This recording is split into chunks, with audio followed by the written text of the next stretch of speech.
This is just a quick tip in Maya based on some experiments I've been doing. I'm always looking at different ways for doing cell division, and one thing that often seems wrong is the way that the cells first divide when they're animated.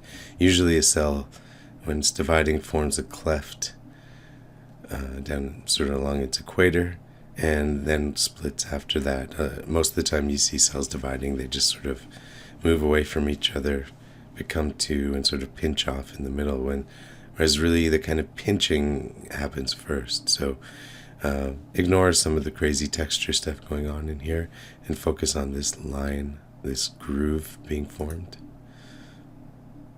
Right, so what I'm trying to do is animate it coming down from the top.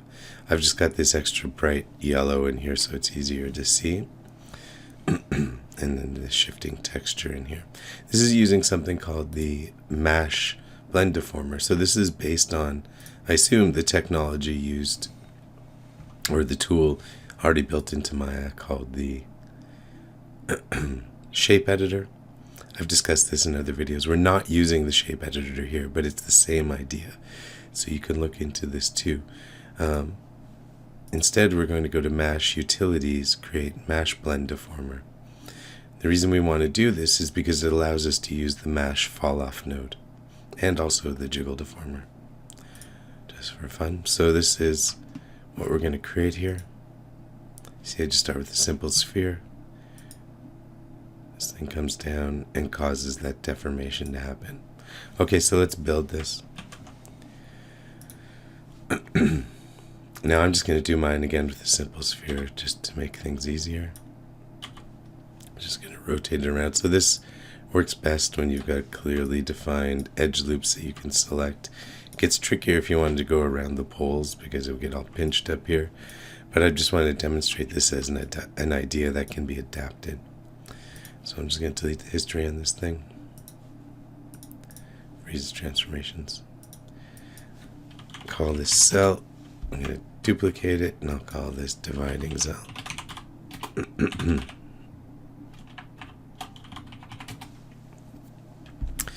Grab the outliner. Let me just hide the original cell for a second. Just hit H. Select dividing cell. And I'm just going to select this edge loop going around here. I'm going to scale this in. I'm going to grab these two edge loops and bring them together by scaling them together. Now I could also take these vertices here, but I just want to select these and maybe hit B on my keyboard to go into soft selection mode. Maybe just scale this up a little bit. I don't know. Doesn't really matter. So I hit 3 on my keyboard, right? So I wanted the new cell to assume this shape. So I'm going to unhide that cell. And I'll hide the dividing cell. I just need to be able to select it in the outliner. So the original cell, I'll select and go to Mesh Utilities. Oops, what did I do? Mesh Utilities, create Mesh blend deformer. So you don't even need a mesh network for this to work. It'll just work. No, I did it twice. Okay, so the Mesh blend deformer has a lot of stuff in here, a lot of the typical strength settings that Mesh has access to fall-off objects, and then some basic settings. I'll be honest, I don't know what the guide curve does, but what we're interested in here is the blend mesh. So this is the shape, the object whose shape we want this cell to assume, or this object to assume. So I'm going to middle mouse drag dividing cell onto this field. And now if I scrub the blend value, you can see it assumes the shape. That's great. This is no different, however, than just using the shape editor. What is different is our access to some of these mesh options, like the strength. So you can turn strength down. It's just like on and off. But we also have random strength. So it's going to move the vertices at different times randomly. So if we want to add some randomness, we can do that. Step strength here, it's going to go through the table of vertices one at a time. Not too helpful. What's more helpful is the Mesh fall-off object. So if I just right-click in this field and say create, just going to turn on my wireframe on shaded so we can see what's happening. So you may know this already. The mesh fall off object just controls the effect of whatever this node is to occur only within this shape by default. So you can see as I move it onto and off of the object, we see that blend shape happening. And that's great because then we can allow this groove to grow, right? So that's good. So we might want to scale this thing up a bit. All right, so I can scale up my fall off object. And in my fall off object, I can increase the size of the inner zone here. This is going to control the fall off between the inner zone and the outer zone where the effect comes into play. So it enters in here and it assumes the full deformer when it reaches the inner node, the inner circle. Right, so that's good. So we can animate this thing, of course. It's got a transform node, so it's animatable. It's hitting up on my keyboard to access that. Set a keyframe on translate Y, and then let's say on frame 60, I just pass it through here. Set my key, and I've got a nice little animation. Now you'll notice as it passes through, the effect goes away. We can fix that. In the fall off node object, we can change the shape to whatever we want. We can actually use particles, which I've talked about in a different tutorial. We can use other objects and so on. So there are probably some interesting things you can do here. Change the inner zone shape. Fall off, so it's just a linear fall off right now. If we want to, we can make it smooth with tangents, spline, whatever. But the mode is set to normal. That means that the effect is only felt when the object is inside the fall off node. If we invert it, it's only felt when the object is outside the fall off node. So you can have something like that instead, so the opposite. But that's not really what we want either. What we want to change is the mode from normal to add.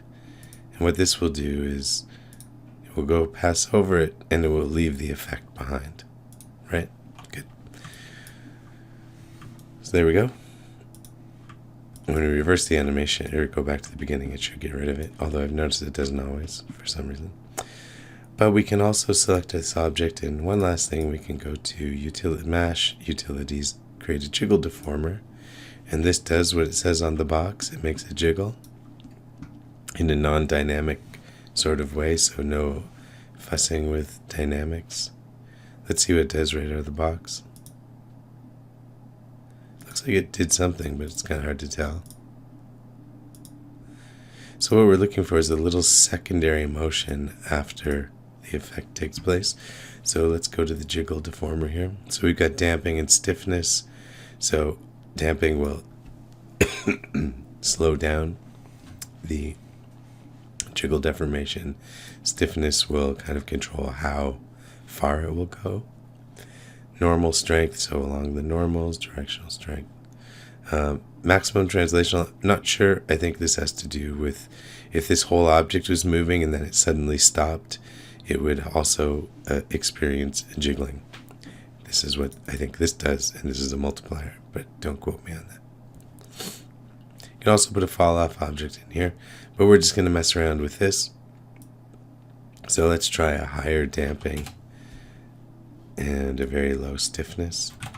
I'm not sure what's best here. Let's just see what the differences are.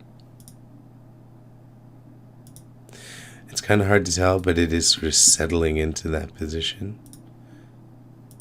Okay, so instead let's reverse that and try a low damping and higher stiffness. Okay, so with the lower damping, we can see more of the secondary bounces there. It's a little cartoony. Kind of depends what you want. You can turn up normal strength to 1 just to... Yeah, so with that to higher. So Yeah, it's a little cartoony looking to me, but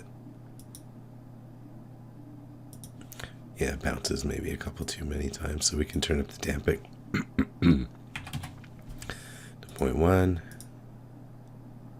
Still, I don't know. Maybe we're just going to end up on the original values again. I don't remember what they were.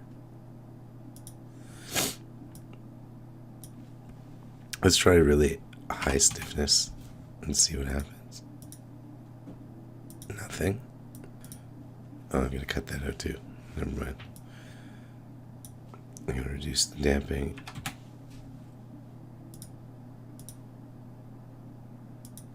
Yeah. Okay.